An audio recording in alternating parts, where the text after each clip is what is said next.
Do you live in any state here that is colored yellow in this map? Because now, officially, for the first time ever, Turn Signal is in all 50 states and in DC. You know, I've talked about Turn Signal in the past. It's an on-demand app that allows you to have a lawyer show up on your phone anytime you're pulled over by law enforcement. The lawyer will then record the conversation automatically to make sure everyone gets home safe. As a reminder, Turn Signal was founded by 3 Black civil rights activists who left their corporate jobs to ensure racial justice and equity in this country. And Turn Signal is how they're doing that. And now, finally, nearly 2 years after launching, Turn Signal is available in all 50 states and Washington, D.C. And it's still the same great price of $7 a month and free for low-income people. If you're a parent who has a kid driving soon, this is the app to get. You can download the app in my bio, share this with your family and friends. This is truly a gift that makes our country safer and ensures justice is upheld for all people.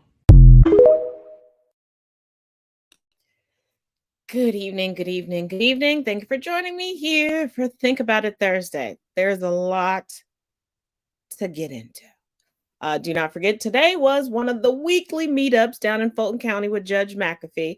We got some interesting news from Mitt Romney. Hunter Biden has been indicted. That might be a little unconstitutional. But before we get into that, ladies and femme presenting individuals, get your pens and paper ready. Get ready to take some notes so y'all can stay safe. Okay.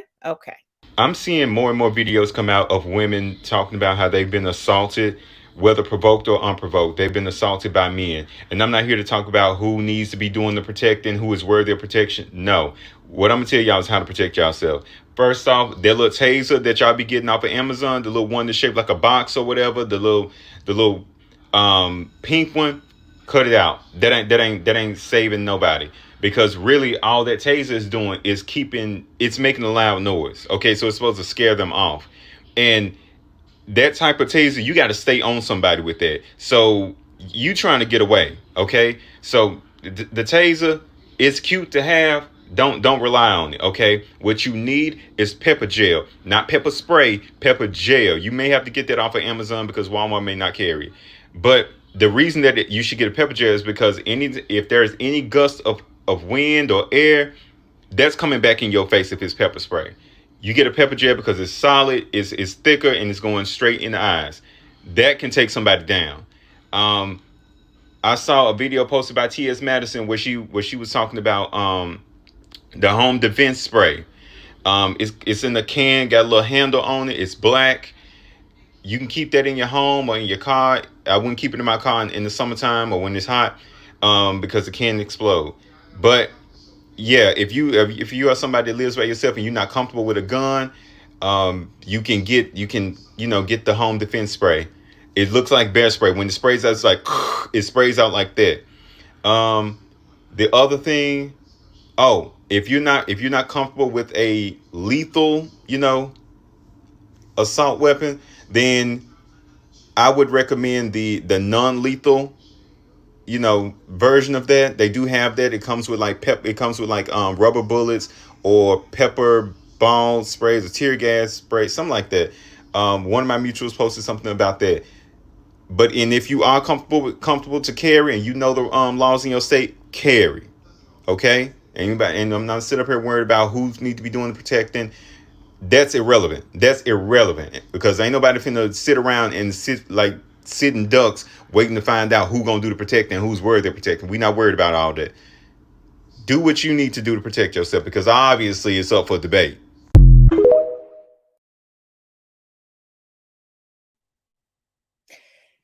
Now, as I find little tricks and gadgets and things like that, I do my best to try to bring it to you all. And I thought that I put it, I'll find it here in a little bit, to keep you safe. And anybody that utilizes mobility aids, learn how to weaponize them as well. Not joking. Now, jumping into today's updates. Whoo, child. So down in Fulton County for that briefing hearing, Judge McAfee did determine that the defense can talk to the grand jury with adequate guardrails in place. Powell and Chesborough will have a separate trial. from everybody else.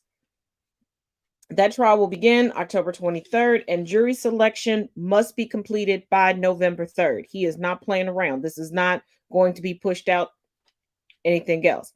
He also set a scheduling order for all other defendants, so they got to chop, get in line. And you also have to realize this is a RICO case, so all of the same evidence will go against each of the individual defendants. So once this train is rolling,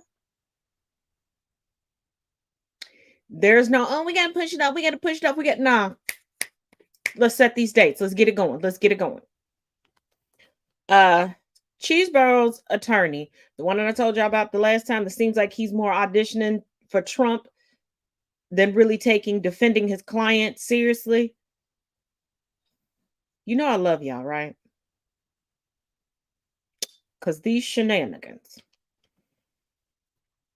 The attorneys are still focused, Cheeseburro's attorneys are still focused on an acquittal or dismissal.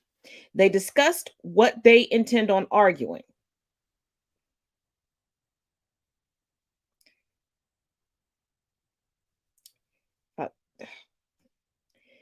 They believe that someone from the state was present during jury deliberations. Now, we just went over the grand jury report. It is still online for the public to see. It was extremely evident that there was no attorneys present, no district attorneys, nobody representing the state of Georgia there. The grand jury even put in notes at the end of the report. Remember, we went over that, saying that they're not election officials. Nobody there has worked with an election. They're not legal professionals. So if there were any mistakes, it's on the jury and nobody else.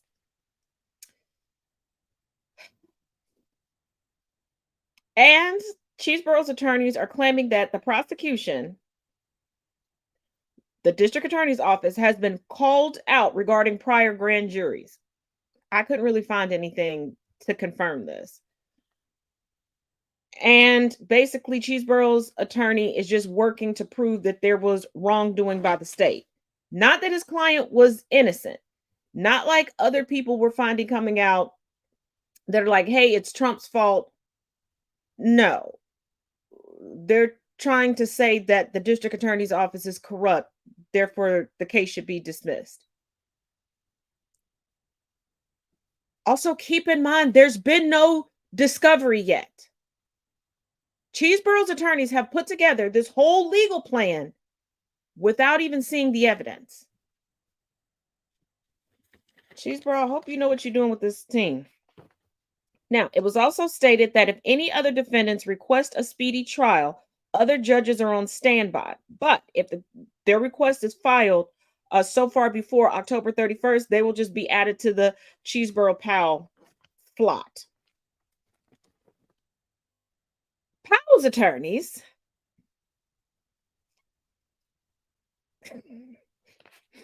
I mean, this is turning into like a Netflix reality show. Powell's attorneys contend that she was permitted to do what she did in Coffee County. That's her defense.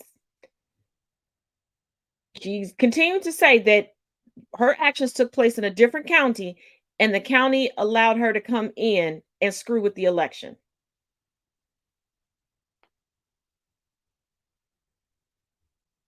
Now, we already know Fonnie Willis and the district attorney's office have a little over 150 witnesses that they plan to bring in. So this sounds like a very, very thorough case. And then 75 pieces of evidence that we know about thus far. We know the number.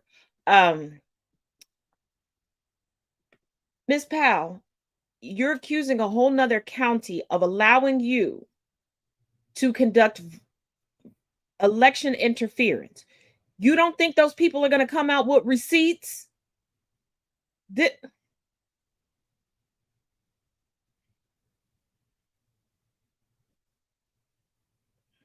When I tell y'all, watching these hearings, the amount of times I look down at my cup of coffee or pinch myself to make sure I'm fully awake and that I'm comprehending, the amount of times I check my hearing aid, And I've been hearing it and captions on my TV.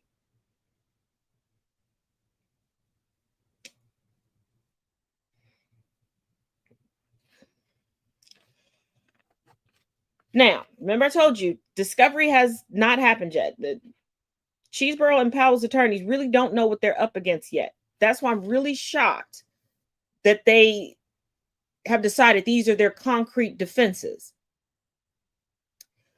But the deadline for discovery is October 6th. And I want people to keep this in mind. Now, we know that Judge Cannon down in Florida is a Trump-appointed judge. She's MAGA all the way, like legitimately. Been at rallies, been caught in 4K in MAGA gear.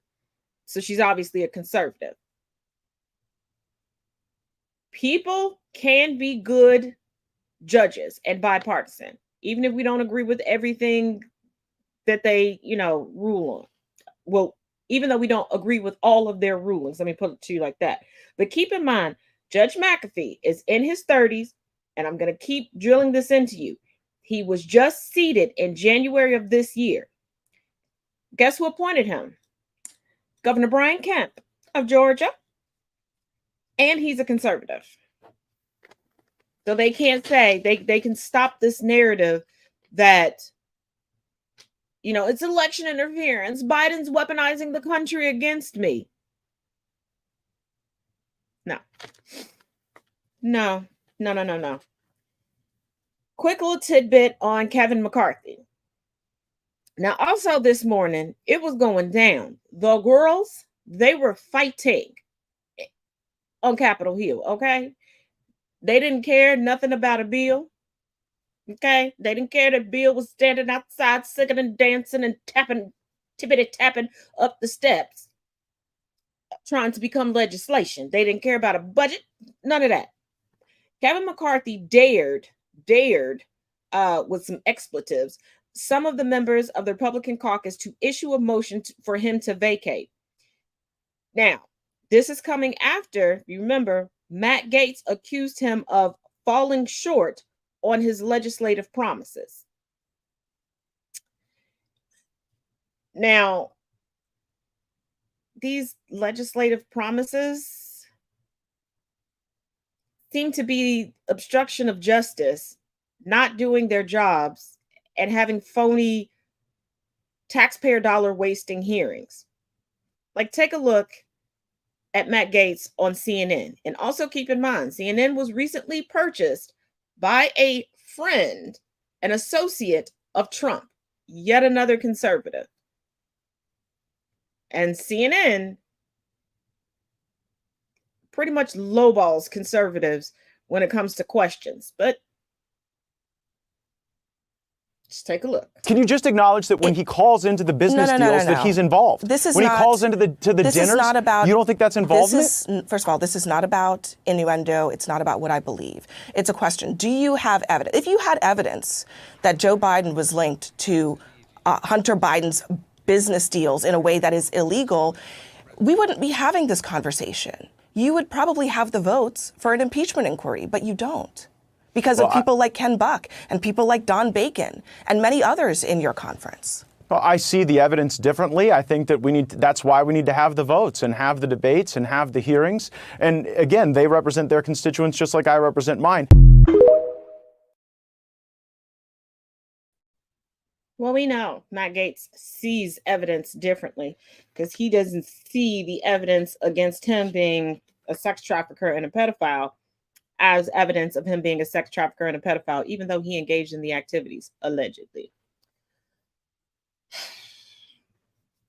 So, yeah, the fact that they don't have enough votes for anything and we need to balance the budget and get money to places like we discussed yesterday, FEMA is running out of money and natural disasters are popping off more than people pop Tic Tacs. Now, also, like we discussed yesterday, Mitt Romney announced his retirement. And I do apologize. I broke my own rule yesterday and jumped the gun and was like, I'm agreeing with Mitt Romney. I should have known better. I should have been like Monica. I should have known better than to. Republicans especially, politicians, period. Politicians, period. I don't care where you sit on the aisle. You can sit in the middle of the aisle. Politicians, period, really don't make big announcements regarding their retirement unless it's a lead in or a cover up to something. And especially since Mitt was like, well, we need younger blood. Nope. Nope. No, no, no, no, no, no, no, no, no, no, no. Mitt doesn't want to tell the court system what really went down. He doesn't want to tell the voters the truth about what's going on behind the wizard's curtain up in Oz. But he'll put it in a book. Put it in a book. Think I'm playing? Y'all know. Let's go through this. And keep in mind that Mitt Romney, during his last election cycle, sought an endorsement for Trump. Because I know everybody's talking about the fact that he was one of the people who did vote twice to impeach Trump. But let's not forget that he was Trump, okay, previously. Now, his retirement announcement coincides with excerpts from an upcoming biography.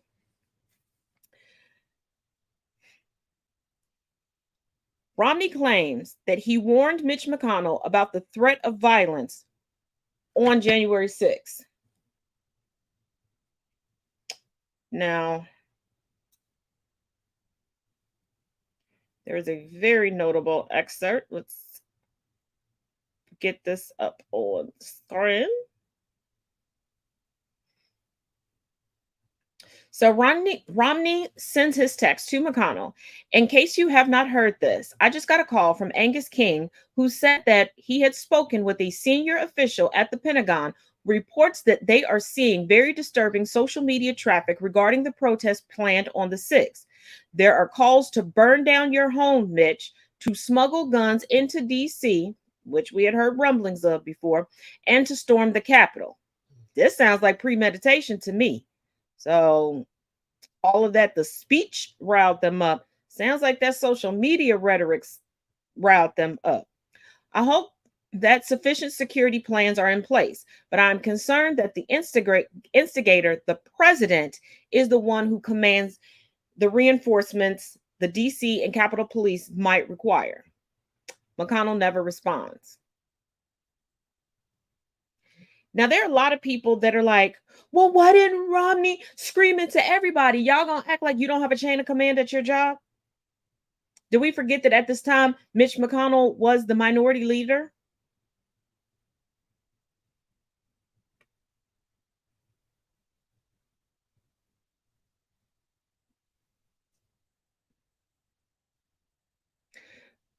But instead of going, why didn't he scream it at the top of his lungs at the time?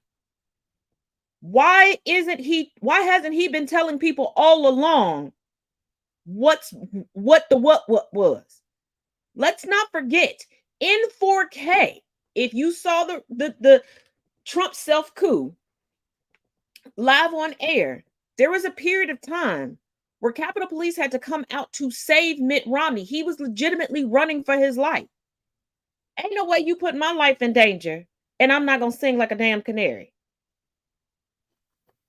But child, I digress. Now, in this book, it's also stated that Mitt Romney called J.D. Vance the least respected on the Senate floor. J.D. Vance came out like, oh, he could say it to my face. When the fuck did Capitol Hill turn into this weird combination of the junior high playground and Shady Pines? We're really going back in time. When they scream 1776, they are not joking. They want to go back to the time where senators and congressmen were busting each other in the head on the congressional floor. Yes, that has happened. That's why it still tickles me that they're such sticklers about their dress code, but they was laying hands on each other. Also in the book, he states that, well, basically he's telling his colleagues what he truly thinks of them. Kind of a bitch move, Mitt, but okay. You ain't dying, as far as we know. You're not going to escape accountability. You just retiring. But I guess. He claims that he was surprised by how many Republican senators were disgusted by Trump privately. His ignorance and toddler-like psyche was ridiculed and admits that Trump incited January 6th. Why is this shocking? Mitt, you're now claiming that you never believed Trump or believed in him.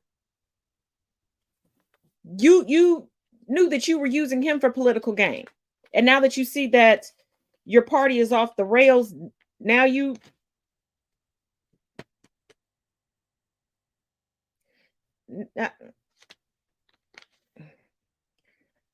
I guess, but take a look at this.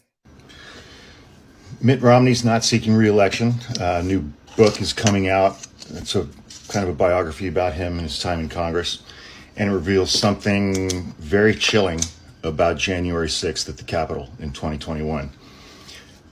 It started on January 2nd. Mitt Romney received a text message from Angus King, senator from the state of Maine. He's an independent. He said, "Can you give me a call when you get a chance? It's important." And Senator King conveyed to Senator Romney that the president has been telling his supporters the election was stolen. Now they're coming to steal it back. There's talk of gun smuggling, of bombs and arson, of targeting the traitors in Congress who are responsible for this travesty. Romney's name had been popping up in some pretty frightening corners of the internet, and Senator King wanted to make sure that Romney knew that and that he was safe. Senator King had been speaking with a high-ranking Pentagon official who was telling him about he'd been tracking online chatter and wanted to give him a heads up. It goes on to say that Romney wanted to make sure that Mitch McConnell was aware of this because he would want to protect himself and protect his colleagues. Remember, at the time, the Senate was under Republican control. So just like Nancy Pelosi was Speaker of the House, Mitch McConnell was Majority Leader in the Senate. And you love to hear all these gomers on the right say that, well, Nancy Pelosi, told the National Guard to stand down or whatever. Well, Mitch McConnell had the same amount of power that she did, just over the other chamber. And so Romney gave McConnell a heads up, conveyed this information. He texted McConnell and said, "There are calls to burn down your home, Mitch, to smuggle guns into D.C. and to storm the Capitol. I hope that sufficient security plans are in place, but I am concerned that the instigator, the president, is the one who commands the reinforcements the D.C. and Capitol Police might require," meaning the National Guard and the military. McConnell never responded to Romney. Romney tried to contact him with this information several times, and Mitch McConnell never responded to him.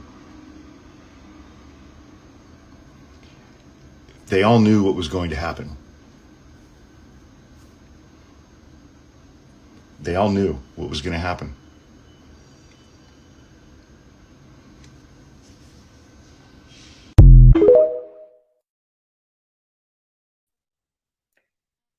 Not only did they all know, but their arrogance, believing that they would be protected, that these people would see them, recognize them, and just kind of walk past them, and they wouldn't be caught in the melee as well.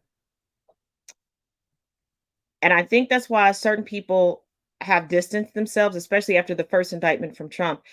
And certain people are like, you know what? I'm not going to run for re-election, because the loyalty is not to the party. The loyalty is not to them. No matter how much you try to reach up and grab the coat arm of Trump, the extremists are loyal to Trump.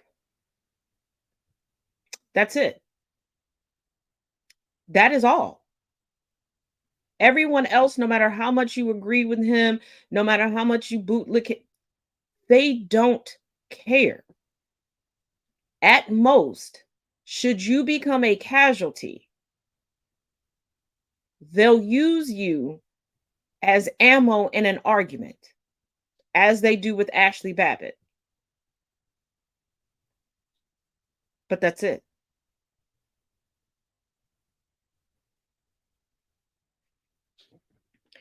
Now, moving on to the story of the day, what conservatives and Macedonians have claimed that they've wanted, and they've held all these investigations and claimed that it's a two-tier judicial system.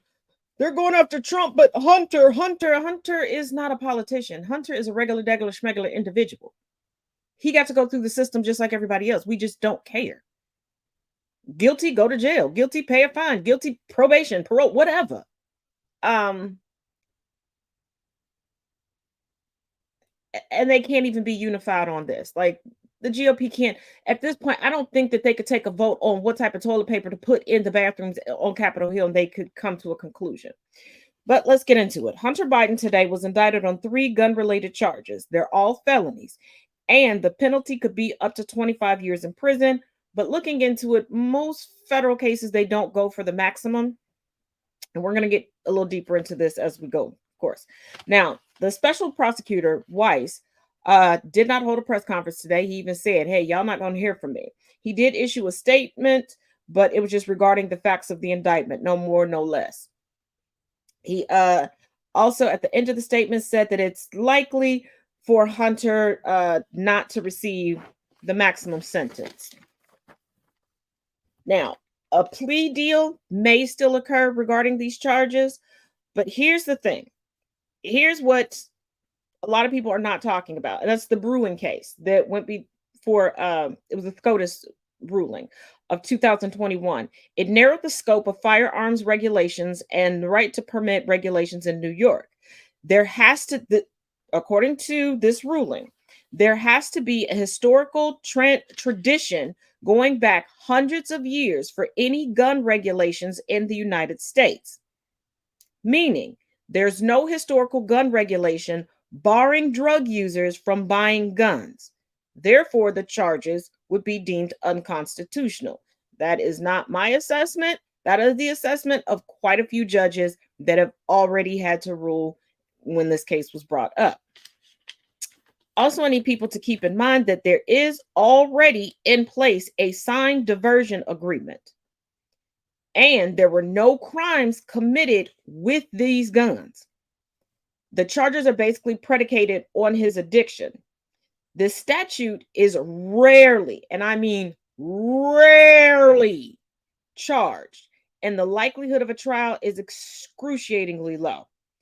And they're the exact same charges that he got before when they made the diversion agreement, and they were supposed to have a plea deal regarding the tax issues. And here's a key piece of information that I think is getting missed. The statute of limitations on these gun charges runs out next month. And for the people like Bojangles Byron Donald, like, it's about damn time. I don't know why it took so long. Yeah, y'all started this 5 years ago with a Trump administration and a Trump DOJ that Trump was fervently working hard to weaponize.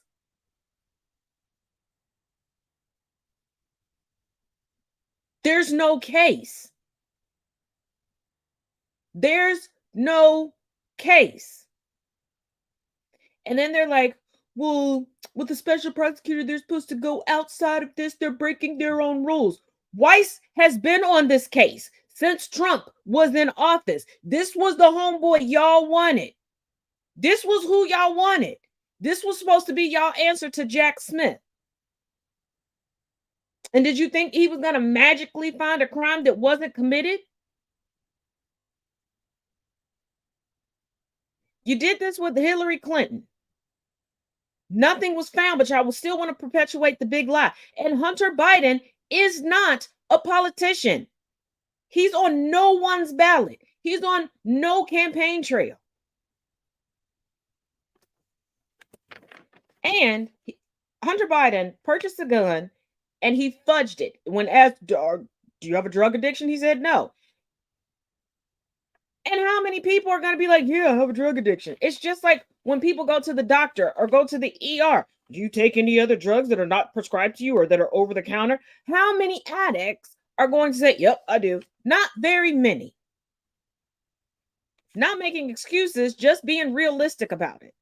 On the grand scheme of things, regarding now wanting to be gun control when it comes to the Second Amendment, this ain't the hill to die on, conservatives.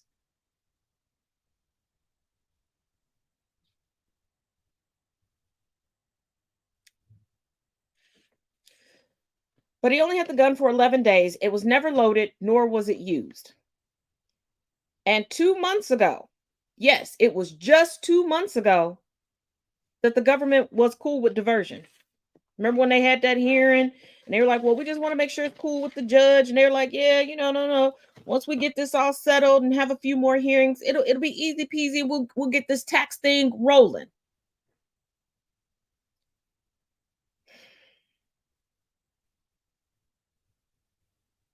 Like, they are really playing in our face. Really playing in our face. But I guess. Now, I think by now everybody has seen the photos of Trump getting flipped off in Iowa this past weekend. But there's more to that situation. And I think this is going to give you a chuckle before we move on. Take a look.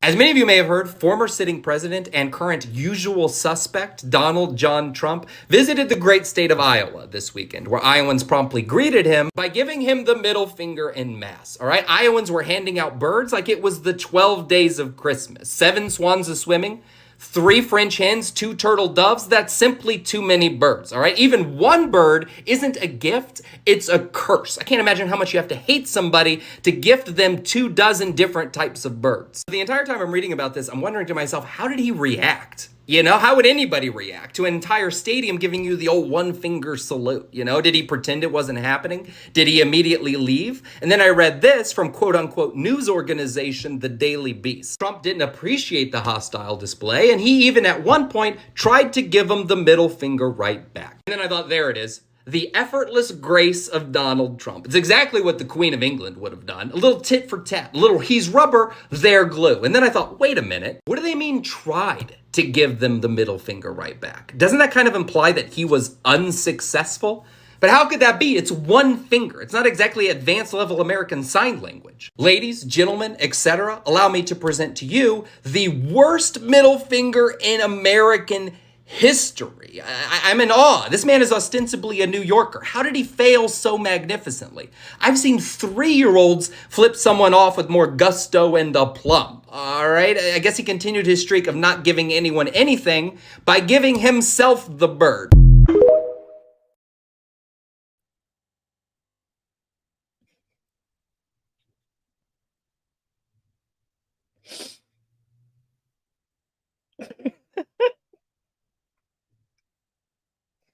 Nothing says I grew up with no friends.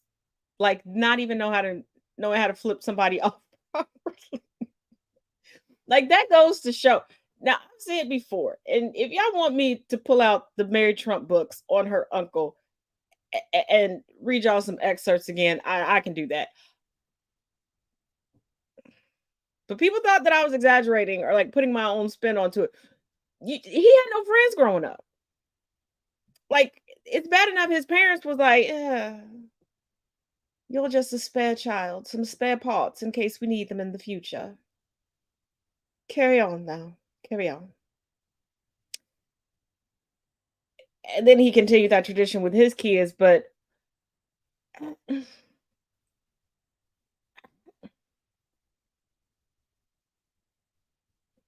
like, he really that'll teach him. That'll get him.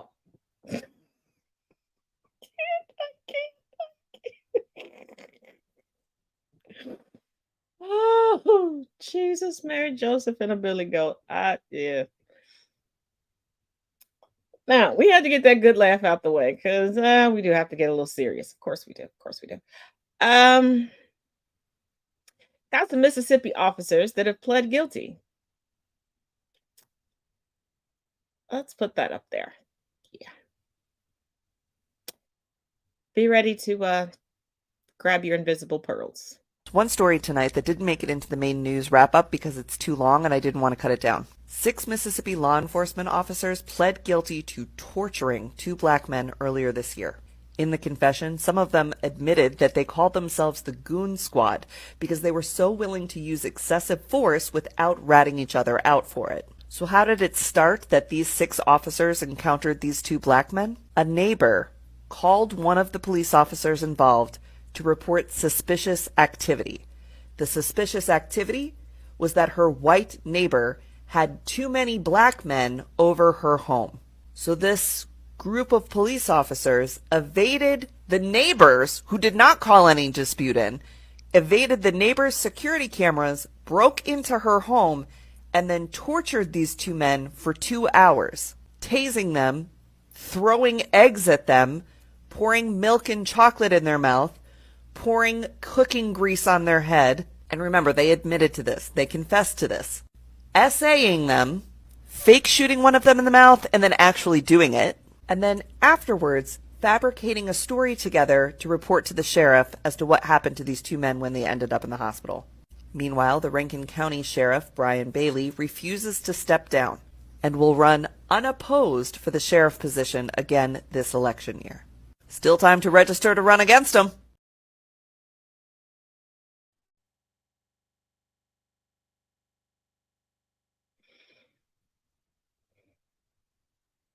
So what I'm hearing is not only were they a goon squad that decided, you know what, we know the real reason why we joined the police force. Let's just do what we really joined the police force to do. We're not going to tell on each other because we're complicit. They had lookouts. They had scouts that were going to tell them where black people were. And before you go, Times, you're reaching. What do you mean they had scouts? How the hell would they bypass the security system of a home that they've never been to?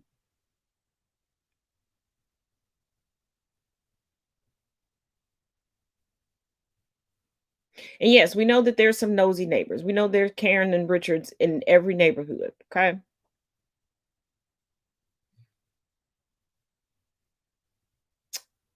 But 2 black people is too many.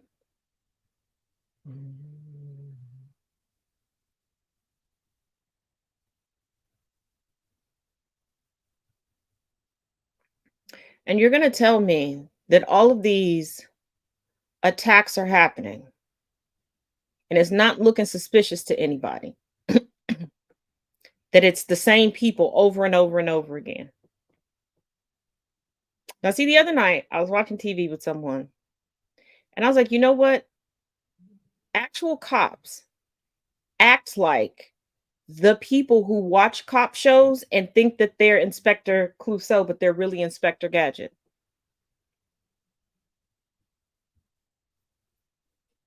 They want to be heroes. And they have such a low closing rate, and this is my theory, because they know who committed the crimes. They're just not going to cross the thin blue line.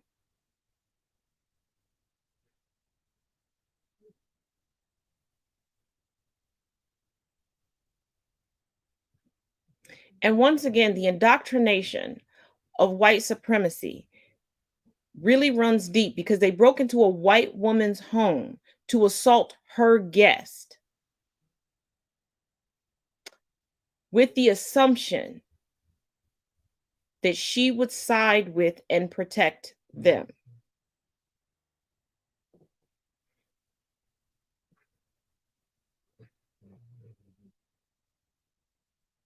And before somebody goes, well, why didn't they call the cops? They were cops.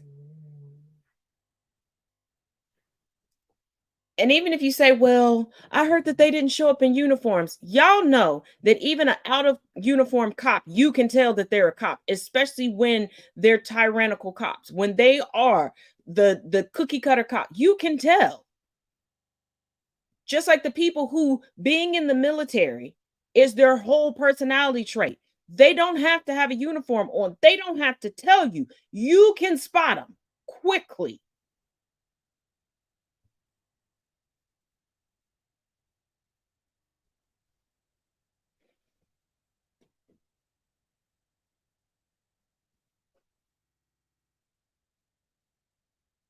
And before anybody says that I'm reaching, saying that white people will protect white people, I want you to look at something, because right now there are quite a few people saying that they're allies to the Black community after the live action Cynthia doll threatened to lynch a Black woman. If you're not familiar with that, there's links in the bio here explaining that. But then low key / high key, protecting and defending is what she's getting. Take a look. Nah, fam. These little white saviors might lay down and let you bully them and call them whatever you want, but not me. Not me. Let's recap. So I first want to start this video with, I have no idea if that girl is racist or not. No clue. I haven't seen any videos that are overtly racist. But hey, maybe I'm wrong. Maybe I missed something. Maybe she already deleted something. I do not know. But that's not even what I want to talk about. What I would like to talk about is... I'm pretty sure you can comprehend. Maybe she dirty deleted it. I have no idea. I do not follow her. I do not have a habit of following wannabe rappers. I didn't even find out about this diss track, this attempt at a fucking rap, until earlier today. And I found out about it on a live and was absolutely fucking mortified. Like, could she have meant it that way? It's possible. Could Chick have meant it that way? It's possible that she meant the lyrics that way. Do I know Chick meant it that way? She over there freestyling, just coming up with whatever the fuck rhymes. Clearly she's not that good at rapping. Because that was some bad rhymes. Bad choices. Bad choices was made with that one. But like, she said hang you from a tree by your knees and pump you full of ketamine. Right? It's a diss track. If they both dissing each other, it is horrible. It is horrible. But they're both dissing each other. It's a personal beef between the two of them. So like, I posted a video of me rapping a scrapped verse for my diss track on my backup account. And I get it, you mad at her because come to find out she actually is racist and made a whole ass diss track about lynching a Black woman, which is fucked up to say the bare minimum. But I am not her. I did not make the rap about lynching a Black woman, hanging a Black woman from a tree by her knees. She did. I said what I said at the beginning of that video to make daggum sure everybody was clear that I did not know what racism anybody was talking about because I did not see it. So I first want to start this video with, I have no idea if that girl is racist or not. No clue. I haven't seen any videos that are overtly racist. Overtly racist.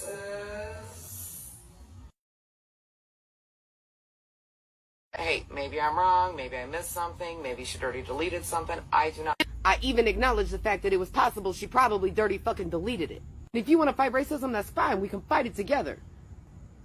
But not if you're going to turn around and lump me in the same box you lumped her in simply because I don't pass your brown paper bag test for being dark enough to not be racist. You want to end racism? It also starts with you. Stop associating hatred and evil and abuse with physical attributes. Start associating it with a mindset instead of a person's physical existence, just like the type of people out there that hate you. There's more, but I need to intervene.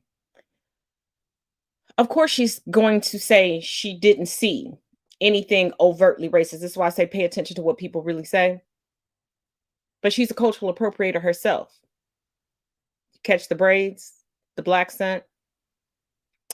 And then she brought up the brown paper bag test. The brown paper bag test wasn't to see if you were dark enough. It was to check your adjacency to whiteness. It was colorism. Colorism that still plagues the Black community because that forced assimilation and that fetishization of biracial children and lighter skin. Because the lighter you are, the righter you are. Now, I don't know which one of us is just out here attributing atrocities to phenotypes and skin color. We do notice and focus on the mindset. And it's amazing that when certain people get caught being racist and defending racist, they go to the don't lump me, you lumped yourself in. You went to your sister's defense. Talking about she's just freestyling. No, she wasn't. If you saw the video, live action Cynthia was obviously reading off of a piece of paper. And one thing I cannot stand is when one person is attacking another, especially when that person being attacked is a woman of color, and more often than not a Black woman. People go, well, they're both doing it. There's no they are both. There's no diss tracks going back and forth. There is no bickering back and forth. There's live action Cynthia who is continuously attacking a Black woman. Continuously. Like I said, there's more. Yeah, I hate to break it to you there, bud, but Jane Elliott's experiment of terror, the classroom divided, didn't prove that you couldn't be racist to white kids, especially seeing as how the entirety of the experiment was conducted on a classroom of nothing but white children. On the first day of her psychologically abusive and unethical experiment, Jane Elliott walked into the classroom and explained to her classroom students in 3rd grade that children with blue eyes were superior to children with brown eyes in every way. They were faster, they were stronger, and they were smarter. That day, Jane Elliott observed children with blue eyes bullying and antagonizing children with brown eyes. She also observed that the brown-eyed children did not participate in class as much as their blue-eyed counterparts, and observed that the brown-eyed children did not perform academically as well as the blue-eyed kids. On the second day, Elliott walked into her 3rd grade classroom and explained that she was wrong. Brown-eyed children were actually way more superior to blue-eyed children. They were stronger, they were faster, and they were smarter in every way. And on this day, she observed not only were the brown-eyed children now antagonizing and bullying the blue-eyed children, but the blue-eyed children were no longer performing as well as they were the day before, and the brown-eyed children actually performed better than they did the day before. Unfortunately for you and everybody that thinks like you, in order for Jane Elliott's experiment to prove that you could not in fact be racist to white children, Jane Elliott's experiment of terror, the classroom divided, would have had to fail. Because if you couldn't be racist to white kids and they couldn't feel the effects of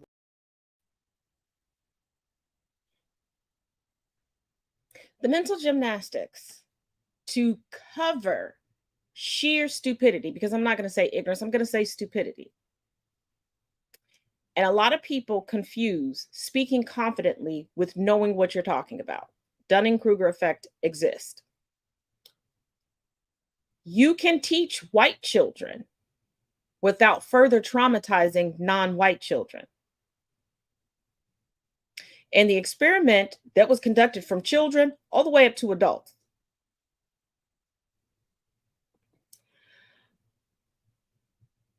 The fact that you can tell children that they are inferior because of something physical that they cannot change and they give up, and other children use that as a method to antagonize them, is a perfect representation of racism. Because when you grow up in a home where somebody tells you that your skin makes you better than somebody else because of their skin, what do you think these children do?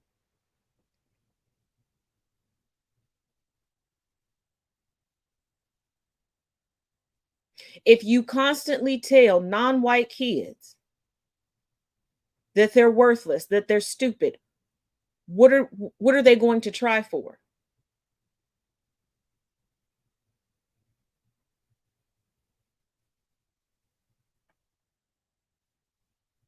Because you teach children to follow the instructions of adults, especially trusted adults. So if a trusted adult tells you that your life's fate is shit,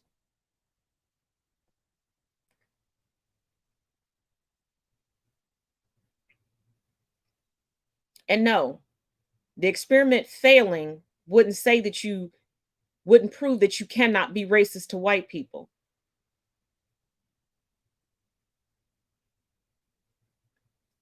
Jane Elliott is a white woman who set the power dynamic and gave one group power dynamic over the other, then reversed the power dynamic and attached that power dynamic to physical attributes that one cannot alter.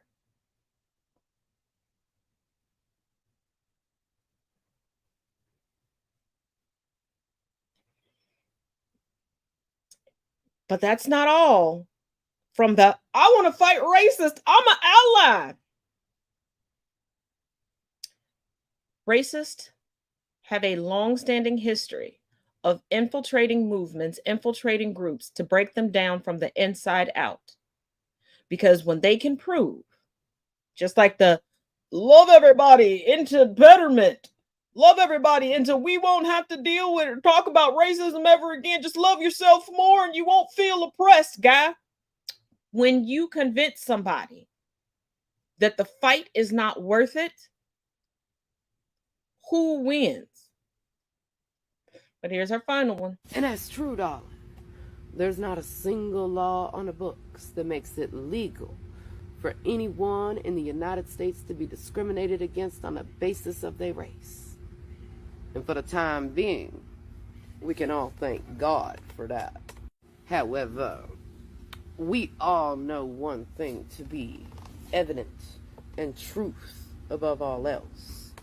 Abusers are abusers with the mindset of a user, and they will all seek out positions of power which gives them easy access to abuse their victims, all referring to the same playbook too. You speak with the confidence. It must be nice to pretend like shit isn't the way that it is. So what law?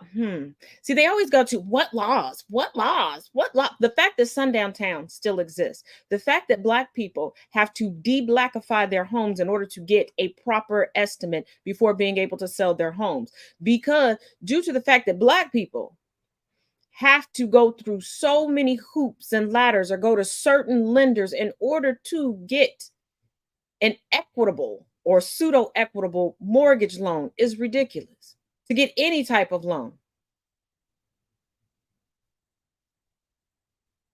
the fact that we had to fight for how many decades for lynching to be considered a hate crime and illegal, even with the Crown Act being in place, as we discussed yesterday in Texas, a child was just suspended for his natural hair.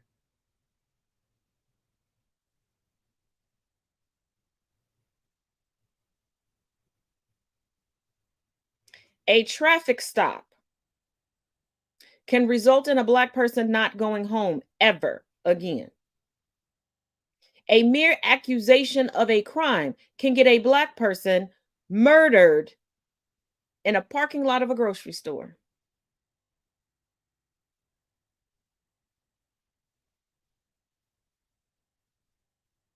But yeah, nothing's based on the color of our skin in the United States.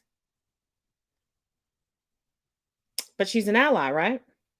Fighting racism, right? While explaining away actual racism. And having people go, yeah, see, I told you, I knew it, da-da-da-da-da.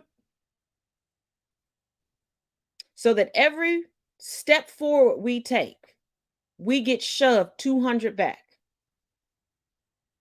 And then you get people that are like, I'm so tired. I don't want to be on this app anymore. I'm so tired. I don't want to keep having this conversation more. I'm so tired. I don't want to do this. I'm so tired. I'm so tired. I'm so tired. Guess what? I'm tired of being sick and tired. But there are no buttons or any zippers on the skin that I'm in. So if I choose to give up and just be tired and lay down and let it continue, how does it get better? I refuse to let misery be my destiny. And everybody has their own choice. But all it is, I'm tired, I'm giving up. No. That's why their infiltrations keep being successful.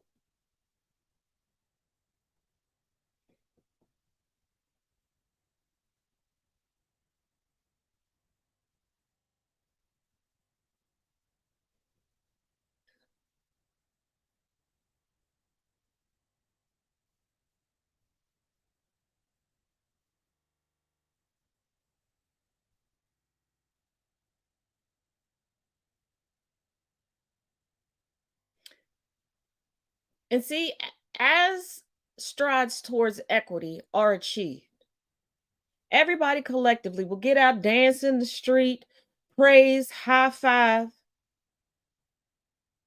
and that'll be the moment that they'll puff out their chest. You know, I was good friends with Dorothy Height. Yeah, Malcolm was my homeboy. Yeah, me and MLK, we went to school together, but you ain't never heard them adjacent themselves to them in 50 fucking years. You'll tap dance and break dance and have 50 million cookouts when you get that protection. But as it's being fought for, you're also a part of the problem. You won't back and support your friends that are out there doing the work, but you'll support the ones that look good for clicks and likes. You'll constantly be like, oh, I can't do that. It's too tiring. Why you do that? You know, that's a waste of time. They're not going to listen anyway. But then when you see that somebody actually fucking listened and you can actually leave your house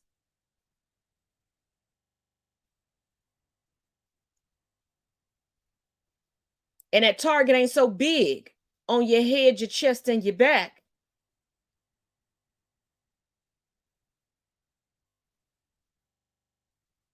then it's let me quote this civil rights leader. Let me quote this historic person. Between those infiltrating to tear us apart, there's those of us that are already born into the movement that are destroying the movement.